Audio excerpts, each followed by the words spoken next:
Oi pessoal, hoje o vídeo é feito baseado numa sugestão do André, que me pediu para falar as diferenças entre a resina epóxi e a resina cristal, resina poliéster cristal.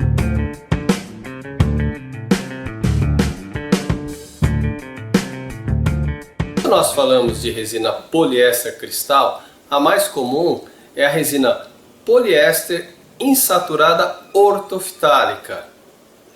É a mais comum de ser denominada como resina cristal. A resina poliéster ela tem várias famílias, assim como a epóxi ela tem várias famílias.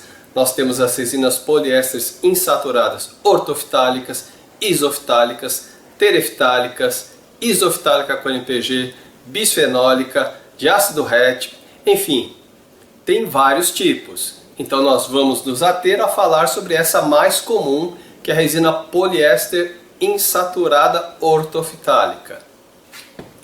Nesse caso, então, as comparações de vantagens e desvantagens vão ser entre elas, para termos alguma referência. Então vamos falar sobre epóxi versus poliéster, vantagens e desvantagens.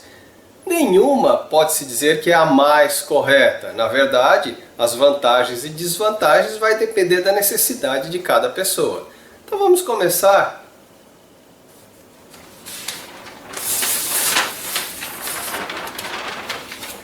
pelas desvantagens.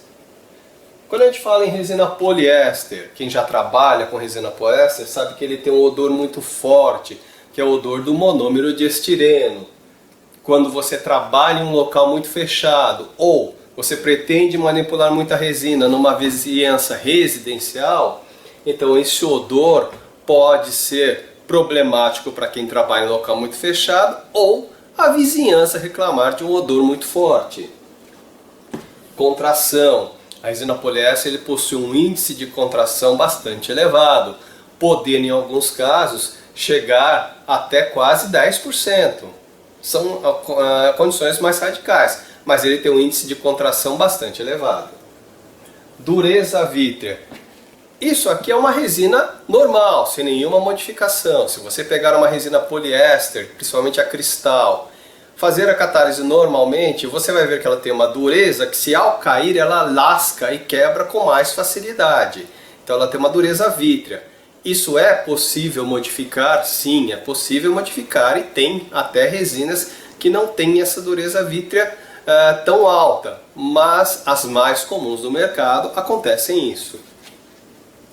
A agressividade que a gente quer dizer aqui é o seguinte: ele, por causa do monômero de estireno, ele é bastante agressivo à pele, agressivo aos olhos, porque ele tem fora o odor, ele tem vapores de monômero de estireno bastante elevado. Então é nesse ponto que a gente chama de agressividade.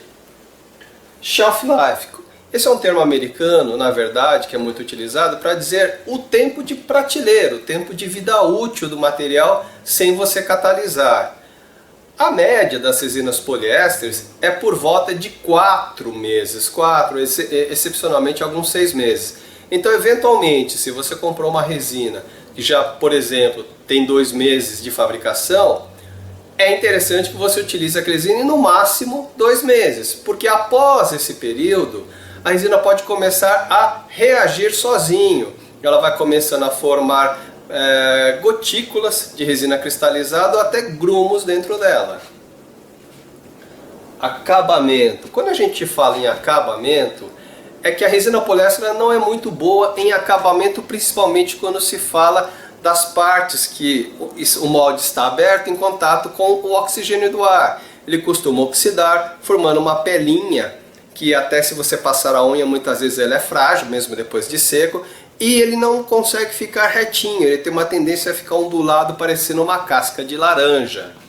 Até mesmo dentro de molde, dependendo da peça que você fizer, o aquecimento da resina faz com que parte do monômero de estireno evapore e forme estrias na peça da resina, forme caminhos, porque esse monômero quer sair evaporando e ele vai lavando a resina pelas beiradas, formando algumas estrias e manchas. Exotermia.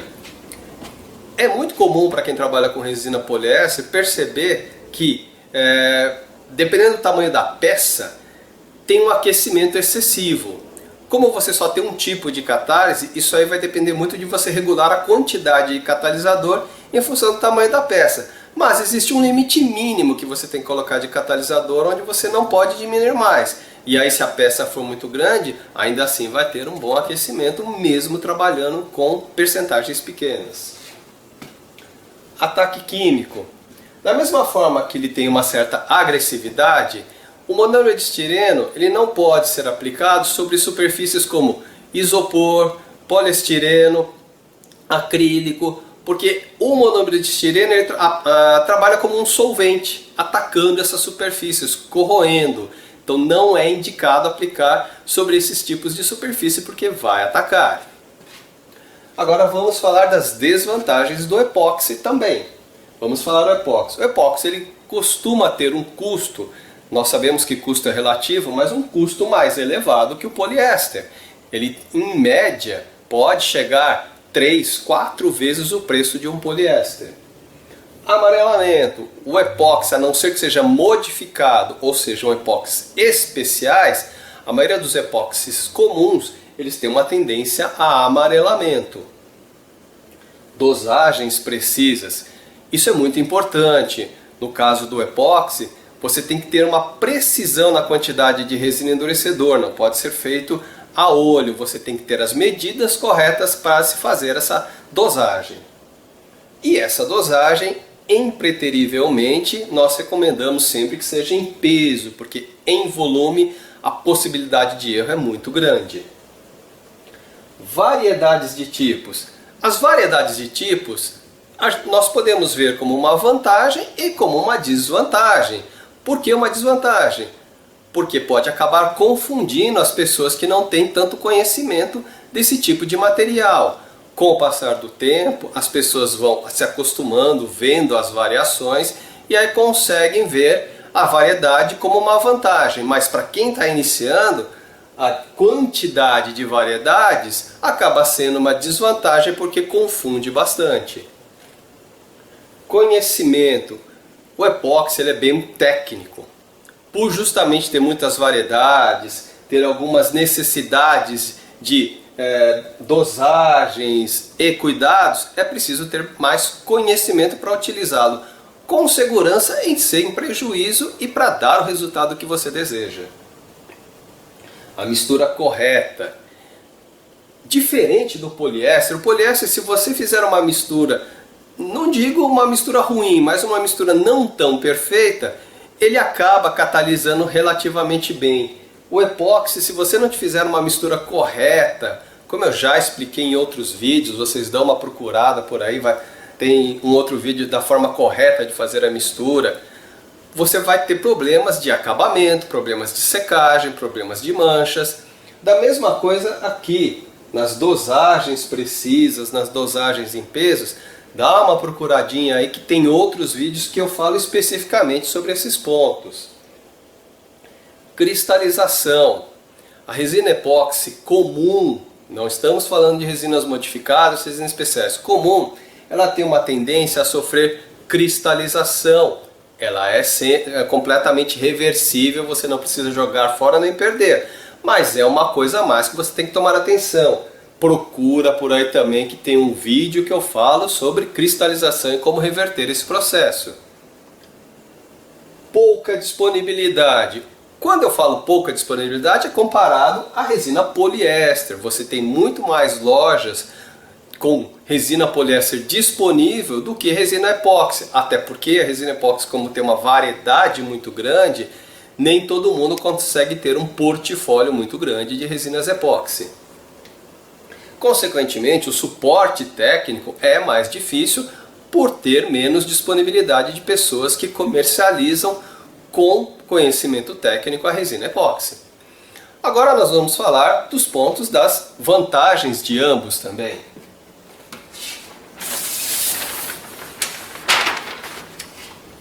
Vamos começar pelo poliéster, como eu comecei no outro. Então o poliéster, como eu já falei, o custo dele, ele costuma ser 1/3, 1/4 do preço de uma resina epóxi.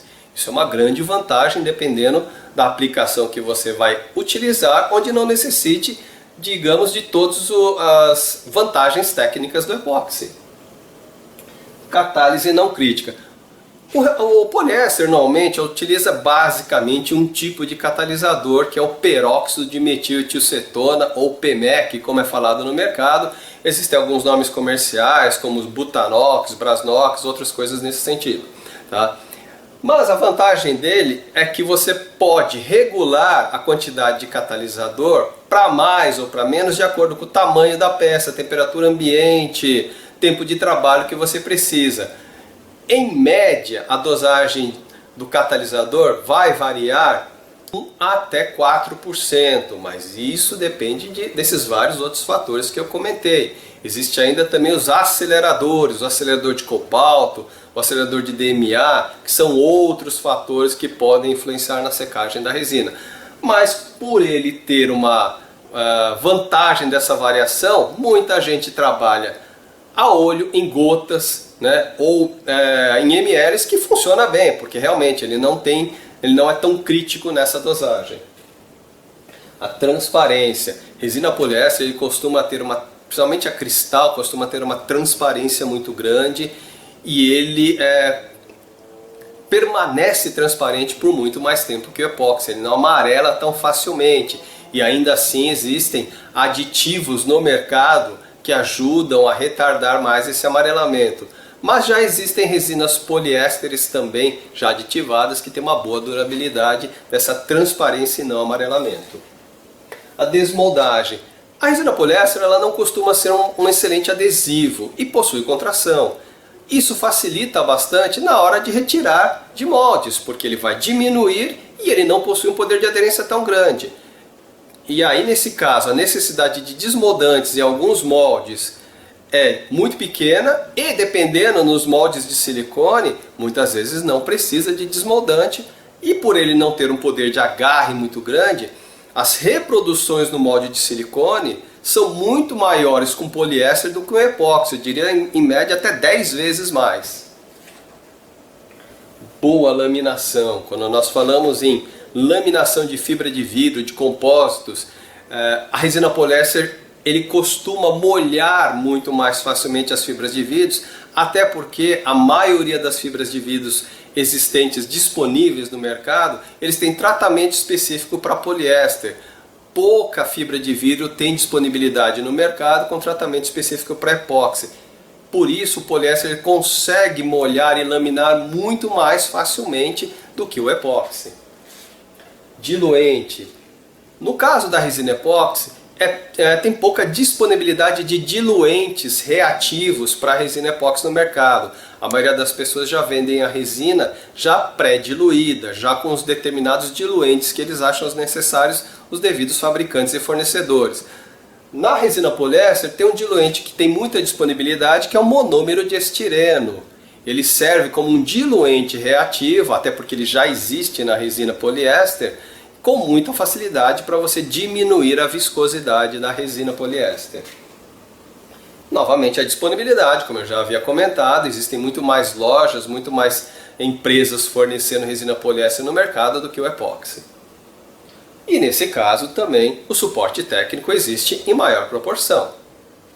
Vamos falar agora das vantagens do epóxi. O epóxi ele costuma dar um melhor acabamento. Como eu falei, o poliéster ele tem problema de acabamento, tanto em contato com ar quanto em molde. Já o epóxi ele não costuma ter esse problema quando em contato com o ar, a não ser que sejam alguns tipos específicos que necessariamente provocam o que a gente chama de blush. Eu já expliquei sobre blush, vocês procuram por aí também que tem no canal. A resistência mecânica, química e térmica do epóxi de forma geral costuma ser maior do que do poliéster. Ele já não costuma ser tão quebradiço, uma dureza tão vítrea que nem resina poliéster cristal. E a variedade, como eu comentei, a variedade pode ser uma vantagem para quem já tem conhecimento, para quem quer várias alternativas, e uma desvantagem para quem está começando. O shelf life do epóxi é uma grande vantagem. Normalmente o mercado dá em torno de 1 ano de shelf life, de vida útil em prateleira, bem guardado, bem fechadinho, nas condições recomendadas, Mas existem resinas que eu já testei com até 4 anos guardado, que elas estavam perfeitas. No máximo estavam cristalizados, reverti a cristalização e eles voltaram a ser perfeitos. O endurecedor que se tem que tomar um pouco mais de cuidado. Ele também tem validade de 1 ano, mas dependendo do tipo e dependendo do armazenamento, ele também pode durar um pouco mais.